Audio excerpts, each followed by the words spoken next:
지난 한 주도 우리가 세상 속에 살다가 또 주일 하나님의 날에 함께 모여 예배하는 하나님의 가족들로 모였습니다. 우리 전우좌우로 축복하면서 인사하도록 하겠습니다. 축복합니다. 네, 잘 나오셨습니다. 네, 은혜 받으십시다. 네, 복을 받으시려면은요. 네, 아멘. 오늘도 우리 예배가 복된 예배가 된 줄로 믿습니다. 네, 스가랴를 포함해서 동시대에 사역했던 학개와 마지막 선지자였던 말라기, 바벨론 포로 후기라는 상당히 충격적인 상황과 환경에서 사역을 했습니다. 이 상황과 환경은 그들의 신앙생활이 이전과는 전혀 다른, 확연히 다른 것으로 변화시켰고, 이 변화를 우리는 코로나 팬데믹이라는 상황 그 이후에 우리가 적용하면서 이 말씀들을 살펴보고 있습니다. 스가랴, 하나님께로 돌아가는 것, 회개하는 것만이 하늘의 복을 누리는 것이다 라는 것을 8가지 환상을 통해서 보았고요. 또 이스라엘에게 하나님께 돌아가야 됨을 전했습니다. 하지만 하나님께로 돌아가지 못하는 이 이스라엘의 종교적 허영의 문제, 또 이로 말미암은 윤리적인 문제들을 통해서 등을 돌려버린 이스라엘을 책망하시는 하나님, 그럼에도 불구하고 이스라엘에 대한 질투 때문에 다시 이스라엘에게로 돌아가기로 하시는, 반드시 자신의 약속을 지키시는 하나님을 전합니다. 그리고 이런 하나님에 대한 믿음의 용기를 가지고 살아가는 사람들, 하나님 사랑, 이웃 사랑의 삶을 살아가는 이들을 통해서 새로운 삶의 소망을 갖게 하셨고, 이 삶은 진리와 화평을 좇는 삶, 진리와 화평을 사랑하는 삶으로 가능하고, 이것을 통해서 하나님의 샬롬이 이 땅에 이루어지도록 한다라고 했습니다. 하나님의 샬롬을 이루는 그 왕은 공의와 구원을 의지하는 겸손의 왕인데요. 모든 인간적이고 세속적인 힘에 대한 의지 포기할 뿐만 아니라 우리가 받아들일 수 없는 사람들까지도 화해를 이루도록 하시기 때문에 하나님의 샬롬을 이루게 되는 것입니다. 하나님은 이 모든 일에 자신의 생명을 걸었다. 우리가 지난주에 말씀을 살펴봤던 것처럼 자신의 피로 맺은 언약 때문에 반드시 이 약속을 지키신다. 마치 전쟁터에 뛰어든 장수처럼 죽음의 땅인 갇힌 자들을 놓아주어서 소망을 줄 뿐만 아니라 삶을 회복시켜 주시고, 또한 자신의 영광을 찬란하게 빛나게 하신다라고 하였습니다. 그래서 우리는 이 하나님과 함께 비록 코로나라는 상황, 그리고 이전과 전혀 다른 삶을 맞이한다 할지라도 전혀 다른 역전의 삶을 살아갈 기대를 가질 수 있다라는 말씀을 우리가 지난 시간 살펴보았습니다.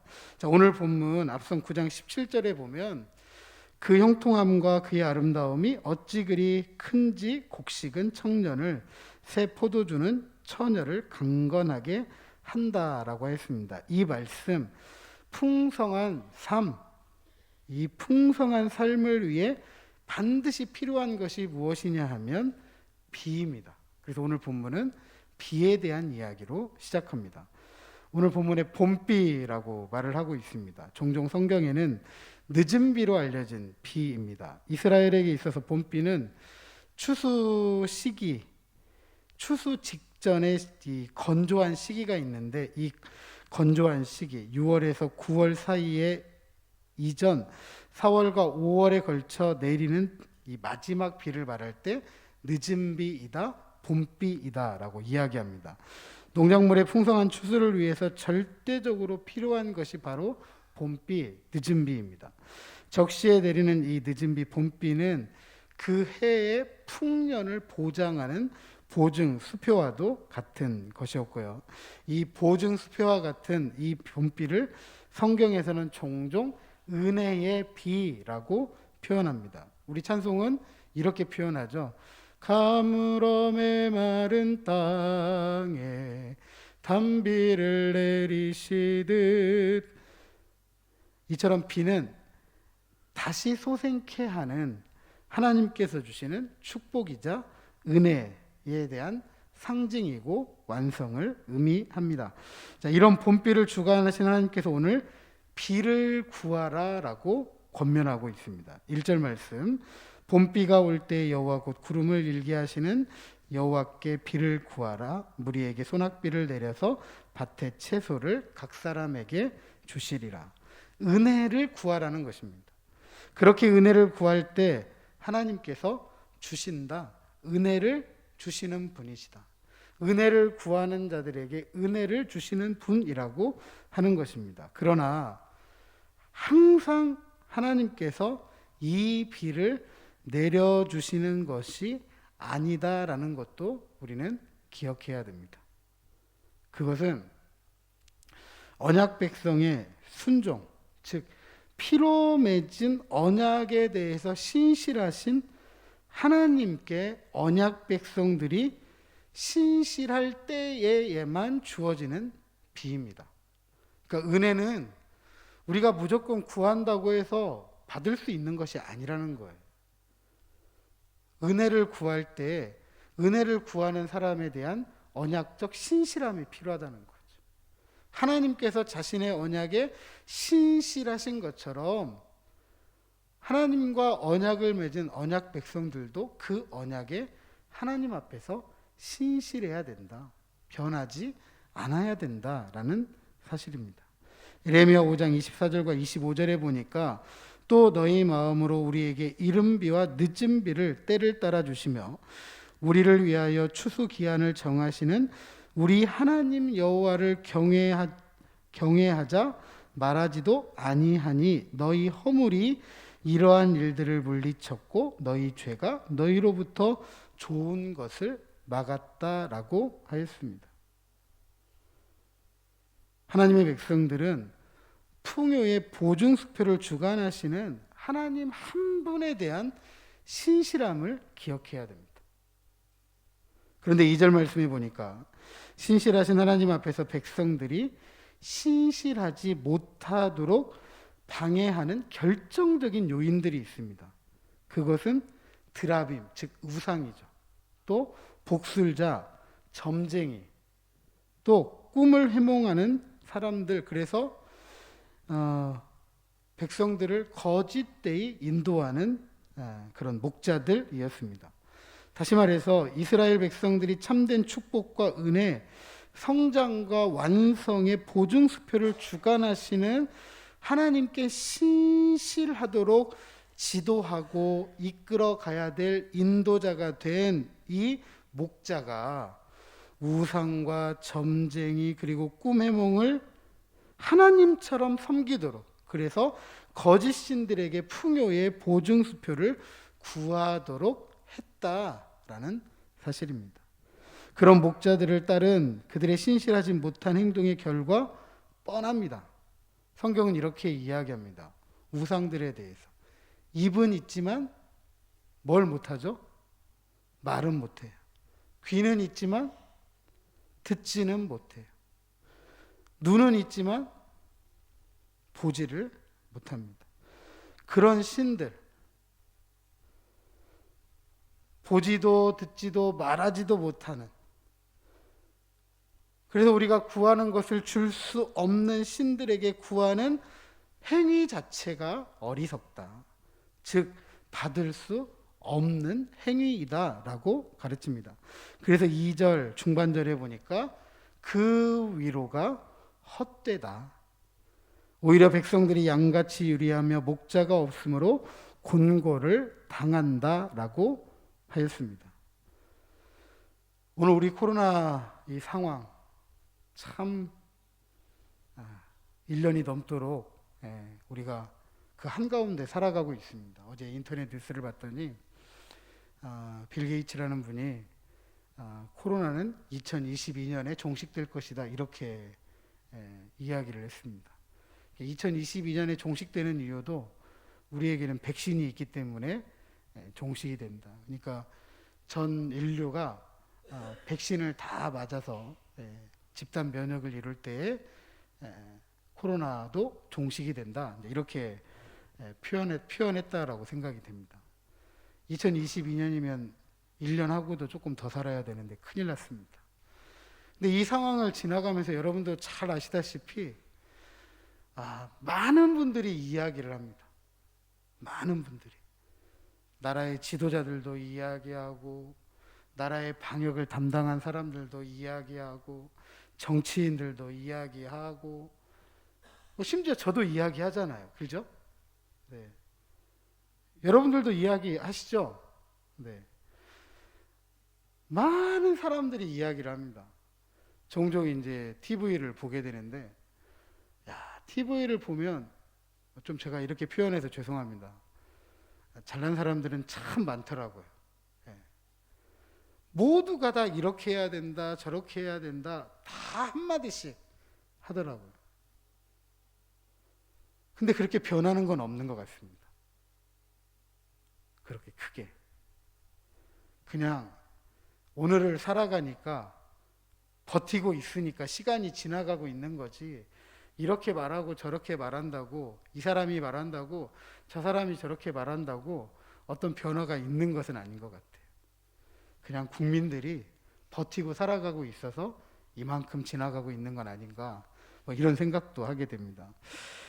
참된 목자를 잃은 백성들의 상태, 참된 지도자의 부재로 말미암아서 꿈과 비전을 잃어서 가야 할 길을 갈 수가 없고 소망과 희망을 말할 수 없는 오늘 우리 시대의 모습은 아닌가 생각이 됩니다. 늘 우리 이런 이야기 참 많이 듣습니다. 살기 힘들다. 네, 살기 힘들다. 아마 코로나19가 가져온 건 더 극단적인 상황이 아닌가 이런 생각을 하게 됩니다. 갈수록 자영업자들 무너지는 것은 지금 시간 문제라고 하는 건 어제 오늘 이야기가 아니잖아요. 이런 경제가 무너지기 시작하면 나라 전체의 근간이 흔들릴 수밖에 없고요. 그러면 모두가 다 살기 힘들어지는 것은 분명합니다.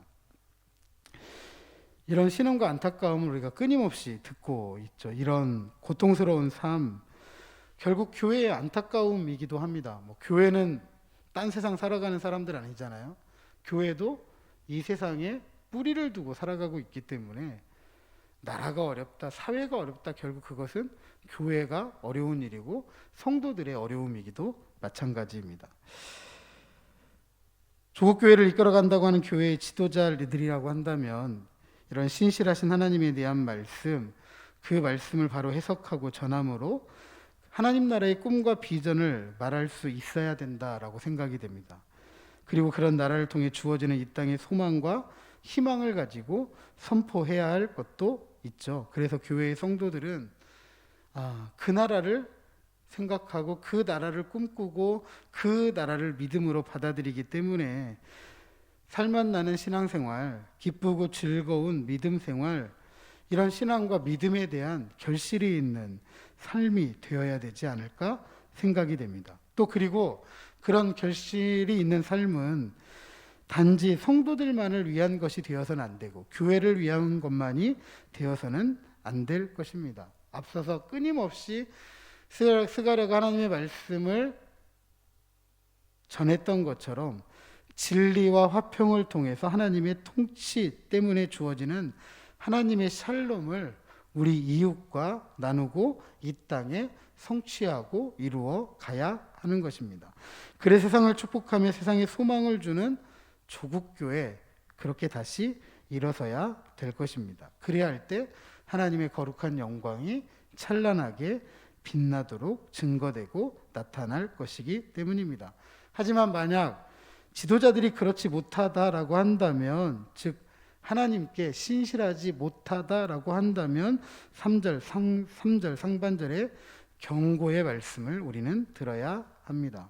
내가 목자들에게 노를 바라며 내가 순념소들을 벌하리라. 자, 그런데 신실하신 하나님의 경고에 대해서 들을 귀가 없어서 하나님께서 찾으시는 목자, 지도자를 찾을 수 없다면 어떻게 될까? 3절 하반절 말씀에 만군의 여호와가 그 무리 곧 유다 족속을 돌보아 그들을 전쟁의 준마와 같게 하리라 라고 하였습니다. 다시 말씀드리면 하나님께서 찾으시는 참된 목자, 참된 지도자가 없다, 부재하다라고 한다면 하나님께서 친히 목자가 되시겠다. 하나님께서 친히 지도자가 되시겠다라고 하였습니다. 왜일까요? 다름이 아닙니다. 앞서 지난주에 살폈던 것처럼 하나님께서 맺은 피의 언약 때문에 자기 백성에 대해서 반드시 신실하시기 때문입니다. 하나님의 지도와 인도를 받는 이 무리들, 유다 족속이고 하나님은 유다 족속을 전쟁의 준마와 같게 하겠다라고 하였습니다. 그리고 그들 사이에 모퉁이 돌, 말뚝, 싸우는 활, 권세 잡은 자가 나올 것이라고 약속했죠. 성경에 보면 모퉁이 돌은 공동체의 지도자, 그래서 예수님을 교회의 모퉁이 돌이라고 하잖아요. 또 말뚝은 권위자 또는 지도자라고 의미하고, 싸우는 말은 지도자가 가지고 있는 전쟁의 능력을 의미하고, 권세 잡은 자는 의로운 지도자를 말합니다. 그러니까 유다 족속에게서 참되고 의로운 능력 있는 지도자가 나오도록 누가 싸우시겠다고요? 하나님께서 싸우시겠다. 하나님이 목자가 되겠다, 지도자가 되겠다라고 약속하신 것입니다. 이것은 지도자와 목자를 잃은 양떼와 같은 무리들에 대한 긍정적인 예언이기도 하지만, 반대로 양떼에 대한 책임을 다하지 못한 지도자와 목자에 대한 심판, 즉 부정적 예언이기도 합니다. 지도자와 목자의 자리를 빼앗기게 되고 오히려 그 자리가 수치가 되고 혐오하게 된다라고 이야기를 하고 있는 것입니다. 예수님은 이 땅에 오셔서 공생애를 시작하셨고요. 공생애를 시작하시면서 유리하는 자기 백성들을 눈으로 직접 보셨습니다. 그리고 그 백성을 구원하기 위해서 예루살렘으로 올라갑니다. 그리고 예루살렘에 올라가서 싸웠던 사람들이 누구냐면 바로 이스라엘 백성들의 지도자들이었습니다. 사두개인, 서기관, 바리새인, 때로는 헤롯당, 정치적이고 종교적인 지도자들과 예수님은 끊임없이 부딪히셨어요. 만민이 기도하는 집 유리하고 방황하고 떠도는 자기 백성들이 모여서 기도해야 될 집을 자기 배를 채우는 강도의 소굴로 만들었던 이 지도자들에 대해서 끊임없이 예수님은 책망을 하십니다. 그리고 아버지의 집 성전은 만민이 기도하는 집이 되어야 된다라고 끊임없이 외쳤던 것이죠. 그 예수님을 참된 지도자였다. 아마 스가랴를 통해서 하나님께서 전하고자 했던 이 지도자는 바로 그 예수님이었다라고 생각이 됩니다. 이처럼 지도자가 되었다라는 것은 책임이 있다는 것이고 사명이 있다라는 사실입니다. 우리 명덕교회에도 지도자로 세움받은 분들이 계십니다. 목회자인 저도 마찬가지고 장로로 부름받고 안수집사로 권사로 부름받은 아마 중직들이지 않을까 생각이 됩니다. 그러므로 저도 부탁을 드리겠습니다. 우리 명덕교회 지도자로 세움받은 우리 중직들은 하나님께 대해서 신실하시기를 주님의 이름으로 축복합니다.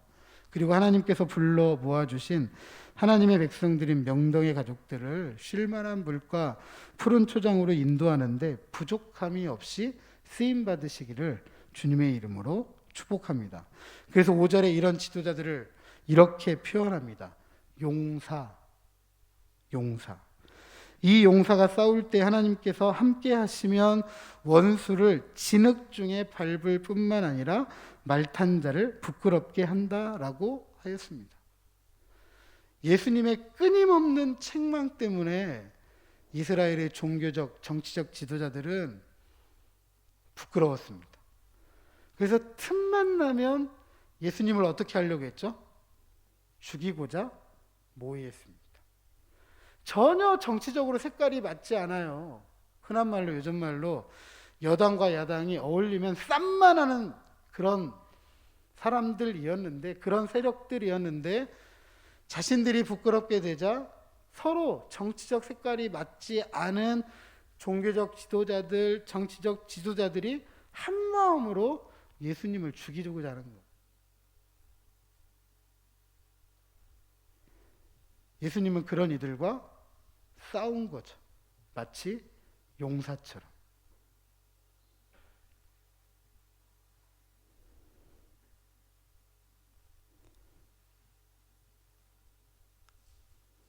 이 싸움은 참 어려운 싸움입니다. 쉬운 싸움이 아니에요. 왜냐하면 그 싸움의 끝에 십자가라는 것이 있었잖아요. 우리는 십자가를 하나님의 은혜의 상징으로, 큰 하나님의 사랑으로 쉽게 생각할 수 있지만 예수님이 걸어가셨던 그 길의 십자가는 처참하고 저주받은 길입니다. 유대인들에게 나무에 달린 자들은 저주받은 자였어요. 그렇게 나무에 달린 예수님을 보면서 정치 지도자들, 종교 지도자들은 환호를 했을 거예요. 저 봐라, 진짜 저주받은 것이 누구냐? 우리는 멀쩡하잖아요.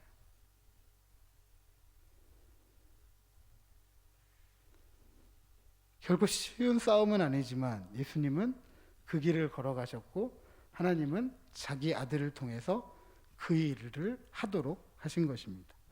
중요한 것은 그 전쟁의 승리가 단지 나무에 달린 자로서 저주받은 것으로 끝나지 않았다라는 사실이죠. 그 저주받은 예수님께서 장사 지내고 사흘 만에 부활하신 것입니다. 다시 말씀드리면 죽음으로 끝난 전쟁이 아니라 승리로 끝난 전쟁이더라.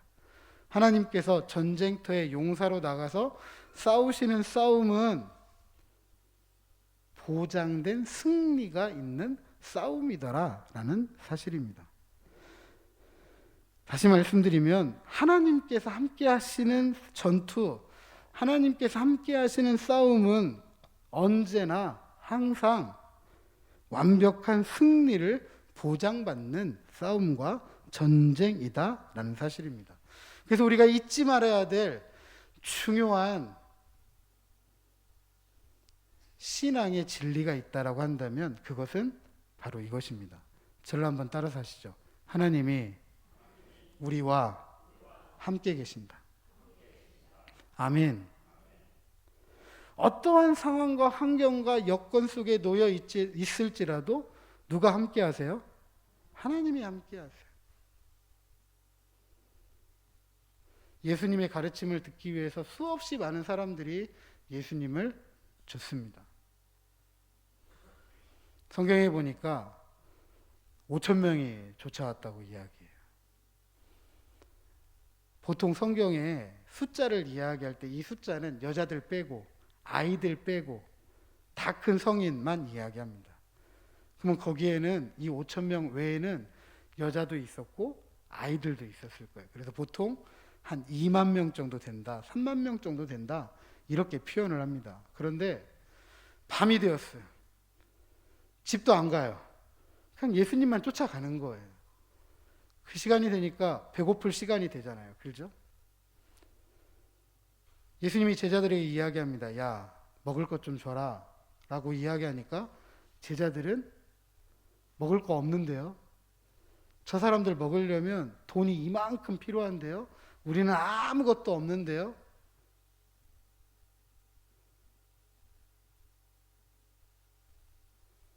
너희들에게 있는 게 뭐냐? 라고 물어봐서 그 중에 있던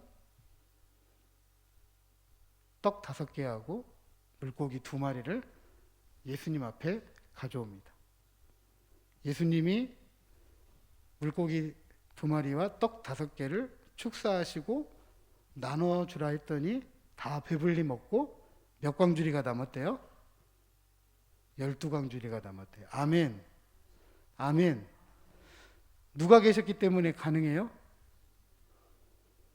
참된 지도자가 있었기 때문에. 배고픔이라는 싸움 속에 하나님이 함께 하셨기 때문에 하나님께서 그런 은혜를 베풀어 주신 줄로 믿으시기 바랍니다. 아무리 강한 자들이 말을 타고 위협적으로 달려온다라고 할지라도 코로나 팬데믹으로 여러모로 힘들고 어렵고 혼란스럽고 고난과 고통 가운데 있다 할지라도 참된 하나님께서 우리와 함께 하신다고 한다면, 아니 자기 아들을 우리를 사랑해서 죽기까지 내어주신 그 하나님께서 우리와 함께 하시기 때문에 우리는 이렇게 말할 수가 있습니다. 여호수아 갈렙이 그랬던 것처럼 모든 상황과 환경은, 자, 저를 따라서 하십니다. 우리의 밥이다. 우리의 밥이다. 이렇게 말할 수 있는 것입니다. 다시 말씀드리면 그런 환경과 상황이 우리의 힘으로는 감당할 수 없는 일일 줄은 모르겠지만 하나님께서 함께 하실 때 우리에게는 참된 기회이자 승리가 되더라라는 사실입니다. 그리고 하나님이 함께 하시는 보장된 승리의 싸움에 믿음의 용기를 가지고 우리는 나아가서 승리의 계가를 함께 부를 수 있어야 할 것입니다. 사랑하는 성도 여러분, 코로나 팬데믹이 가져온 많은 변화가 있습니다. 이 변화는 교회도 마찬가지고요. 특별히 교회에도 많은 변화가 있는데 그 중에 하나가 있다면 예배 생활이 이전과 같지는 않다라는 사실입니다. 우리 교회도 예배를 한 자리에서 모일 수가 없고 잘 아시는 것처럼 주일 오후 예배는 모이지 않고 있습니다. 신앙생활이 능동적이거나 적극적이지 못하죠. 목회자 입장에서도 마찬가지입니다. 신앙생활 적극적으로 권유하고 권면하기가 참 불편합니다. 혹여라도 그렇게 적극적으로 권유하고 또 권면했다가 혹여라도 어려운 일이 생기면 참 우리 모두에게 얼마나 불편한 현실이 되지 않을까, 이런 생각들을 하다 보니까 참 많이 위축되어져 있습니다. 또 개인적인 방역 수칙 때문에 그렇죠.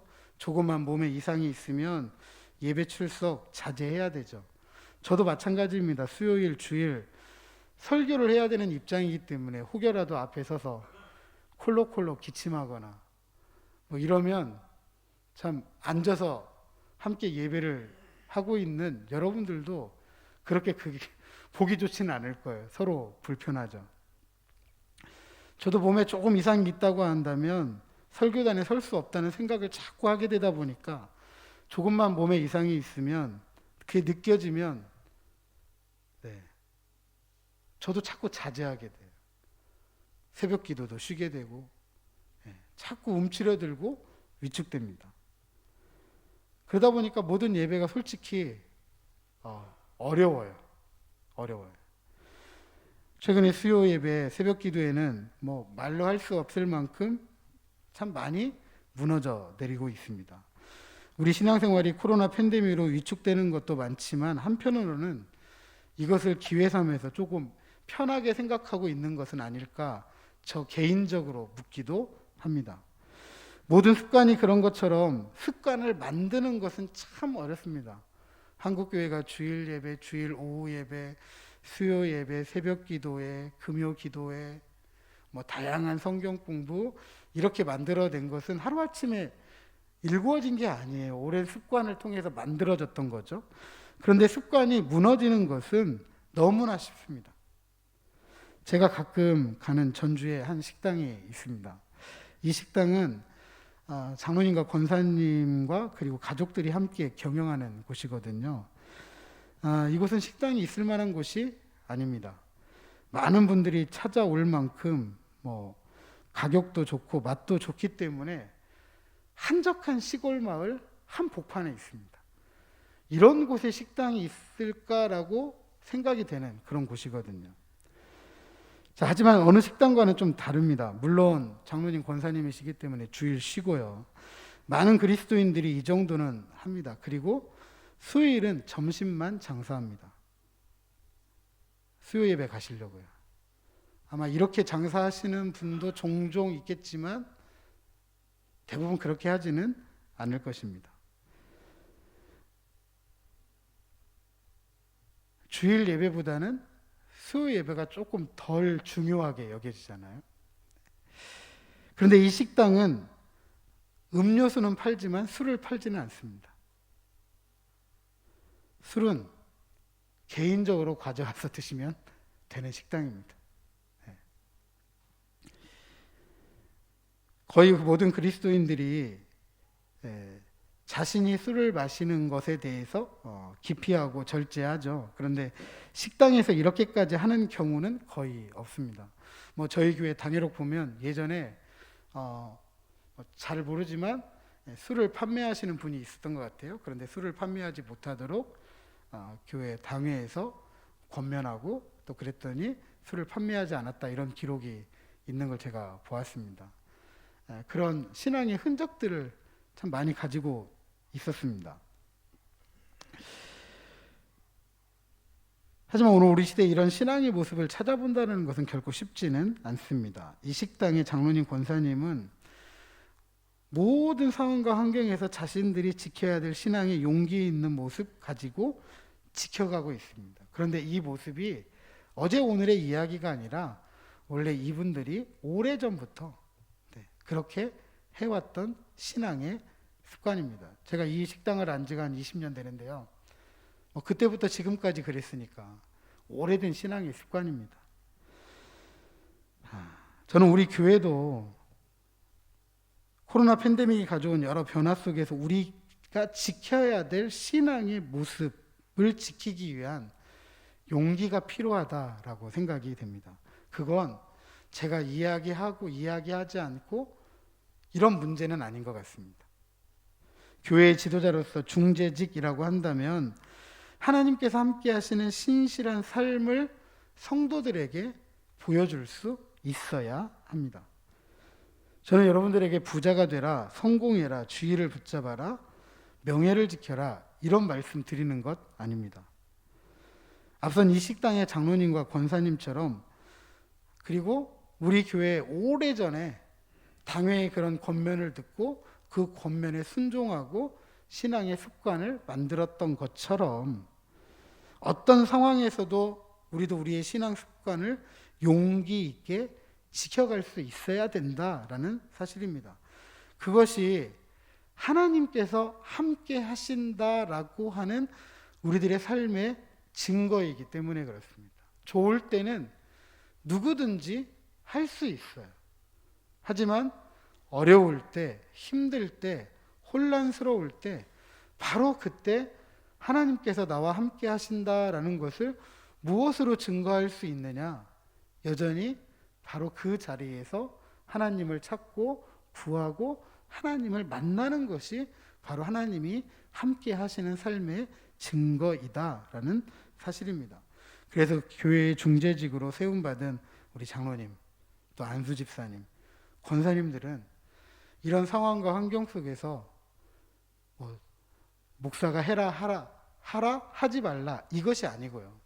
우리 스스로 물론 위축될 수 있는 상황과 환경 속에 있다 할지라도 그것이 기회가 되어버린다라고 한다면 지금까지 우리가 쌓아왔던 신앙의 습관들을 너무 쉽게 버려버리는 것이 되기 때문에 다시 예배 생활, 기도 생활, 거룩한 신앙의 습관을 따라서 기도의 자리, 예배의 자리 신실하게 지키시고 또 말씀을 붙잡고 언제나 함께 하시는 하나님의 은혜의 단비를 구하고 그 은혜의 단비를 통해서 모든 상황, 환경, 여건들을 넉넉하게 이기시고 개인적으로 쉴만한 물가 푸른 초장으로 나아갈 뿐만 아니라 우리 성도들에게도 이러한 삶만이, 하나님께서 함께 하시는 삶만이 진정으로 쉴만한 물가 푸른 초장으로 인도한다라는 것을 삶으로 보여주시고